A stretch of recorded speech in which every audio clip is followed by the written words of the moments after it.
देशातली सर्वात मोठी औद्योगिक इकोसिस्टीम विदर्भात गडचिरोलीला केंद्रस्थानी ठेवून तयार होत असल्याचं प्रतिपादन मुख्यमंत्री देवेंद्र फडणवीस यांनी आज व्यक्त केलं। विदर्भाच्या mega industrial expo, business conclave आणि इन्व्हेस्टमेंट समिट एडव्हान्टेज विदर्भ 2025 खासदार औद्योगिक महोत्सवची आज केंद्रीय मंत्री नितीन गडकरी आणि महाराष्ट्राचे मुख्यमंत्री देवेंद्र फडणवीस यांच्या हस्ते राष्ट्रसंत तुकडोजी महाराज नागपूर विद्यापीठ परिसर, अंबाझरी मार्गे नागपूर येथे उद्घाटन संपन्न झालं। या सोहळ्यात ते मुख्य अतिथी म्हणून संबोधित करत होते। उद्घाटन सत्राला महसूल मंत्री आणि नागपूरचे पालकमंत्री चंद्रशेखर बावनकुळे, उद्योग मंत्री उदय सामंत सोबतच सज्जन जिंदाल, बालसुब्रमण्यम प्रभाकरण, रोशनी नादर मल्होत्रा, अतुल गोयल सारखे प्रसिद्ध उद्योगपती उपस्थित होते। यावेळी गडकरी आणि फडणवीस यांच्या हस्ते मंचावरील उद्योजकांचा सत्कार करण्यात आला। गडचिरोलीमध्ये होऊ घातलेल्या स्टील रिव्होल्यूशनचा फायदा नजीकच्या सर्व जिल्ह्यांना होईल असं मुख्यमंत्र्यांनी व्यक्त केलं। लाईट मेटलचे बालसुब्रमण्यम यांनी गडचिरोलीचे पालकमंत्री आणि मुख्यमंत्री देवेंद्र फडणवीस यांच्या सतत सहकार्याचा गौरव उद्गार काढला। आगामी 5 वर्षात गडचिरोली हे भारताचे स्टील हब होईल आणि संपूर्ण विश्वात गडचिरोलीतून निर्यात होईल असा विश्वास केंद्रीय मंत्री गडकरी यांनी व्यक्त केला। विदर्भात आगामी काही वर्षात 3 लाख कोटींची गुंतवणूक होणार आहे। नागपुरात आम्ही बॅटरी तयार करण्याचा प्लांट सुरू करणार आहोत। सोलरचे बॅटरीज बनविण्याचा प्लांट नागपुरात नवी बुटीबोरीमध्ये होणार आहे अशी माहिती उद्योगपती आणि जेएसडब्ल्यूचे सज्जन जिंदल यांनी दिली। आज हमारा जो विदर्भ है ये निवेशकों के लिए एक बहुत महत्वपूर्ण डेस्टिनेशन बनता जा रहा है। एक समय ऐसा था कि महाराष्ट्र में हमारा एमएमआर रीजन और पुणे ये हमारे इन्वेस्टमेंट के मैग्नेट बने थे। पुणे तो हमारा मैन्युफैक्चरिंग कैपिटल है ही। कुछ दिनों के बाद थोड़ा थोड़ा उसका विस्तार शुरू हुआ, लेकिन आज मुझे कहते हुए बहुत खुशी है कि हमारा जो मैन्युफैक्चरिंग है, हमारा जो इन्वेस्टमेंट का मैग्नेट है, अब इसका विस्तार हुआ है। फिर चाहे वो आज हमारे संभाजीनगर जैसे, जालना जैसे विभागों में हमारी ऑरिक सिटी हो, हमारा नागपुर हो, चाहे हमारा गडचिरोली हो, चाहे हमारा अमरावती हो, चाहे जिसका उल्लेख उद्योग मंत्री ने किया वो रत्नागिरी हो, या फिर नॉर्थ महाराष्ट्र हो, महाराष्ट्र के सारे विभागों में बड़े पैमाने पर आज निवेश हो रहा है। और इसमें मुझे इस बात की बहुत खुशी है कि विदर्भ इसमें अब बहुत तेजी से आगे बढ़ रहा है। जैसा कि हम सभी लोग जानते हैं और सज्जन जी ने भी यहाँ हमें बताया कि डावोस में हम लोगों ने तकरीबन 15,70,000 करोड़ के जो एमओयूज किए, इन एमओयूज में मुझे ये बताते हुए खुशी होती है कि करीब करीब 5 लाख करोड़ के एमओयूज ये विदर्भ के लिए हमने किए हुए हैं, जिसका निवेश ये विदर्भ में आने वाला है। जिसमें सबसे बड़ा तो मैं सज्जन जी का आभार व्यक्त करना चाहता हूँ कि उन्होंने 3 लाख करोड़ का हमारे साथ एक एमओयू किया है। कल्याणी ग्रुप ने गडचिरोली के लिए 5,200 करोड़ का एमओयू हमारे साथ किया है। वारी एनर्जी ने बुटीबोरी के लिए 30,000 करोड़ का एमओयू हमारे साथ किया है। सीएट ने 500 करोड़ का उनकी कैपेसिटी एनहांसमेंट का एक हमारे साथ एमओयू किया है। ग्रेटा एनर्जी ने चंद्रपुर में 10,000 करोड़ का एमओयू हमारे साथ किया है। पहली हमारे यहाँ लिथियम रिफाइनरी तैयार हो रही है। वर्धन लिथियम ने 42,000 करोड़ का हमारे साथ एमओयू किया है। और मैं ऐसा मानता हूँ कि एक पाथ ब्रेकिंग एमओयू है, क्योंकि इसके कारण एक नई इकोसिस्टम हमारे यहाँ विदर्भ में तैयार हो रही है। इसके साथ साथ जो इकोनॉमिक एक्सप्लोजिव लिमिटेड है, उन्होंने 12,000 करोड़ का एमओयू हमारे साथ किया है। एमएसएन होल्डिंग्स ने 14,000 करोड़ का हमारे साथ एमओयू किया है। रेनोजो सोलार एंड इलेक्ट्रॉनिक मटेरियल्स इन्होंने 5,000 करोड़ का हमारे साथ एमओयू किया है। और हेजेरो इंडस्ट्रीज इन्होंने तकरीबन 16,000 करोड़ रुपए का एमओयू हमारे साथ किया हुआ है। तो हम देख सकते हैं कि इमर्जिंग फील्ड्स जो है, इमर्जिंग जो टेक्नोलॉजीज है, इसमें बहुत बड़े पैमाने पर हमारे यहाँ पर एमओयू ये होता हुआ दिखाई पड़ता है।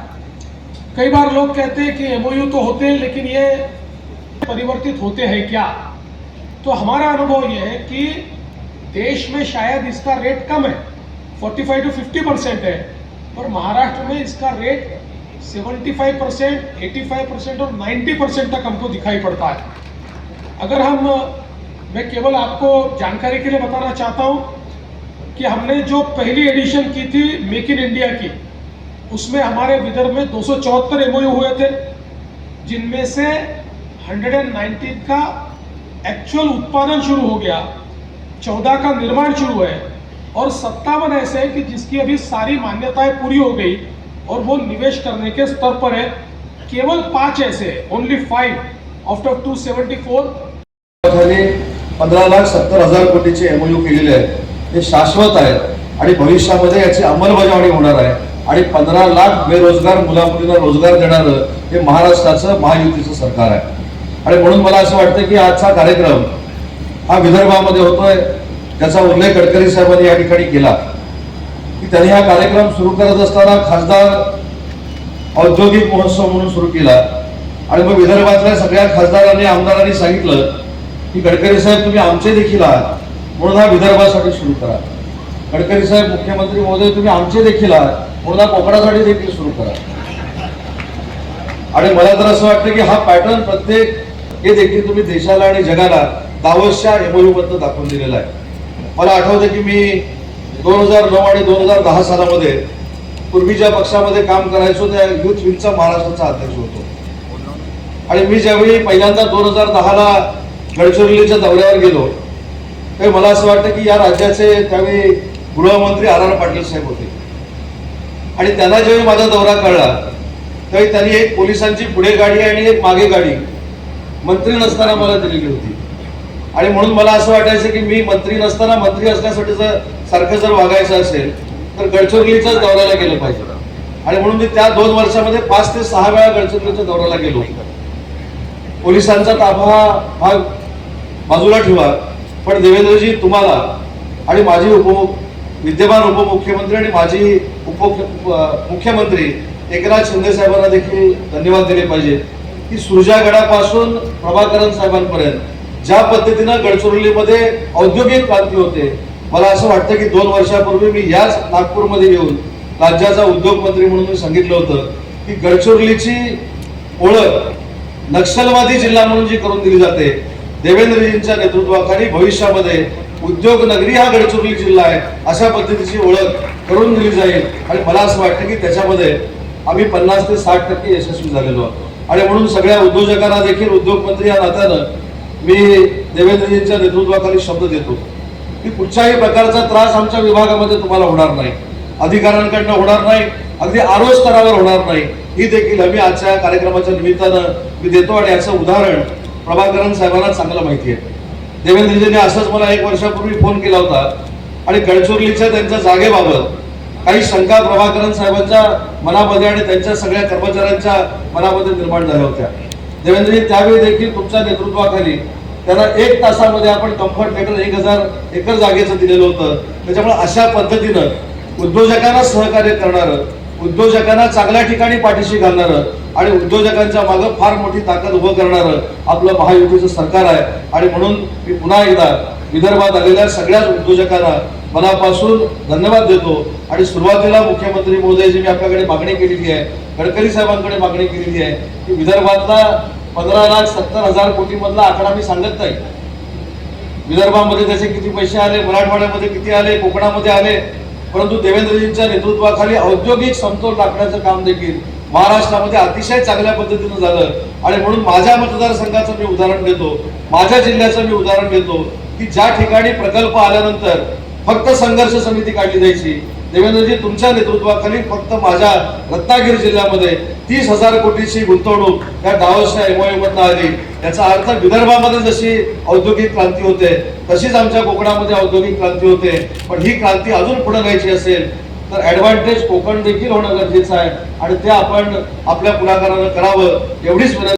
एक आयरन ओर का एक जो खनिज है वो एक सबसे अच्छा एरिया है और ये जो एरिया है जो आयरन ओर है ये भगवान ने केवल हमारे देश में और वो भी खाली चंद्रपुर गढ़चिरौली में दिया है ऐसा आयरन ओर है. इतना हाई क्वालिटी का आयरन ओर है. तो इस आयरन ओर को जैसा नितिन जी ने बताया हिस्टोरिकली जमशेदजी टाटा जब स्टील प्लांट लगाना चाहते थे तो उन्होंने काफ़ी अमेरिकन्स को बुलाया, जर्मन्स को बुलाया और उन्होंने पूरा देश का भ्रमण किया और देश का भ्रमण करके उन्होंने 2 जगह आइडेंटिफाई की. एक थी गढ़चिरौली जहाँ पर उन्होंने कहा कि यहीं पर स्टील प्लांट लगना चाहिए, जो जमशेदपुर बाद में जमशेदपुर में लगा. तो आप समझ सकते हैं अगर जमशेदपुर गढ़चिरौली में लगता तो कितना ज़बरदस्त वहाँ पर बदलाव आ जाता कितने सालों में.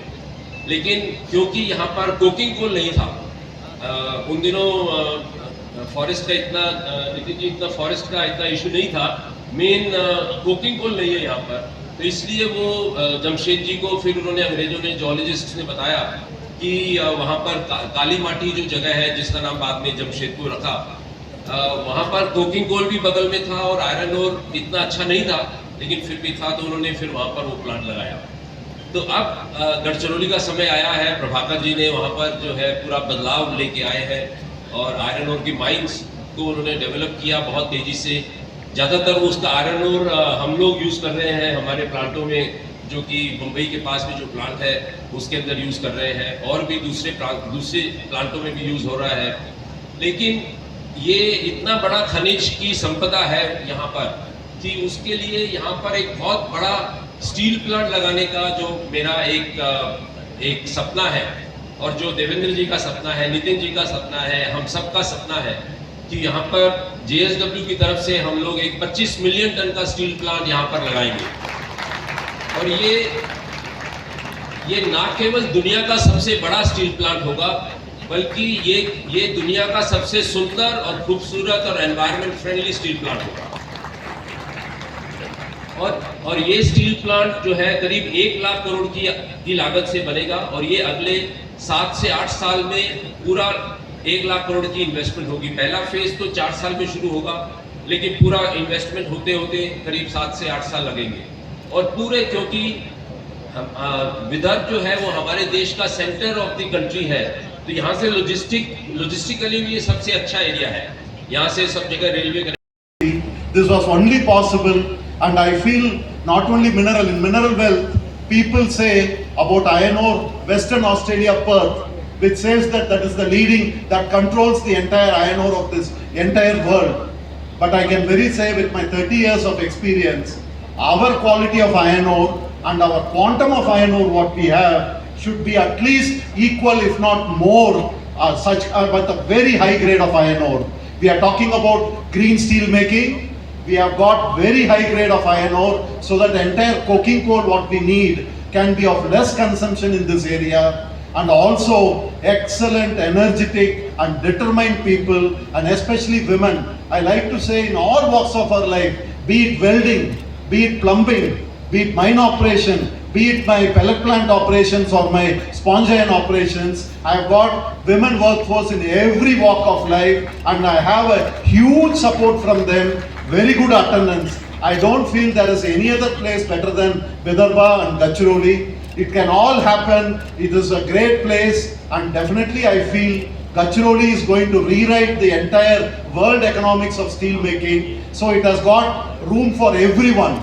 Huge landmass, water, people, and willing to work people are there. People are ready to give away the arms, and as company like us, we have made them stakeholders by making them shareholder, being even a worker. I'm very happy this was all possible with the guidance of Honorable Chief Minister. I'm very sure our 10,000 numbers of workforce in next 24 months to 30 months, we wanted to reach more than 30,000, that too with more and more of local community working, and the vision of our Prime Minister of 300 million steel making is definitely possible because we have got all what is required in Gadchiroli. Please come to Vidarbha, please come to Gadchiroli. This is the best place to work with. Jai Maharashtra. Cameraman Sachin सह Sunny Bhongade, Shankhnath news, Nagpur.